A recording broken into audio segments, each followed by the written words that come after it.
সুমন, বল। তোকে একটা ধাঁধা জিজ্ঞাসা করছি। ঠিক আছে। ধাঁধাটার জন্য 10 সেকেন্ড টাইম দেবো। হুম। ধাঁধাটার অ্যান্সারটা তুই ঠিকঠাক বলতে পারলে 200 টাকা আছে। ঠিক ঠিক আছে, আছে। সঙ্গে সঙ্গে 200 টাকা পেয়ে যাবি। ওকে। কোশ্চেনটা হচ্ছে, হুম। 60 থেকে 60 বাদ দিলে কখন 59 হয়? মানে 60 থেকে 60 বাদ দিলে কখন 59 হয়? বল। 200 টাকা। 60 থেকে 10 সেকেন্ড কিন্তু টাইম। 60 থেকে 60 বাদ দিলে কখন 59 হয়? ঘড়ির কাঁটা দেয়। কিভাবে বোঝা? ভাবে 60 থেকে 60 বাদ দিলে কিভাবে তো বোঝাতে তো হবেই।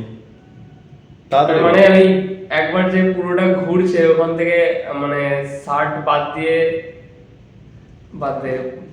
ওটা বোঝাতে পারছি না। কি করে ওটা কাটাতেই হবে। পেলি না 200 টাকা। হ্যাঁ, তুই অ্যানসারটা ঠিকই বলেছিস, বাট তুই কিভাবে অ্যানসারটা বললি সেটাই তো বোঝাতে পারলি না। দেখ, ধর 60 থেকে আমি বলেছি কি যে 60 বাদ দিলে কখন 59 হয়। হুম। তো যখন ধর পুরো 60 হচ্ছে মানে হচ্ছে 1 ঘন্টা যখন হচ্ছে, সেখান থেকে তুই 60 সেকেন্ড যখন বাদ দিবি ও তখন 59 মিনিট হয়ে যাচ্ছে। বুঝতে পারলি? সেকেন্ড হবে। ছি। এটাও পেলি না।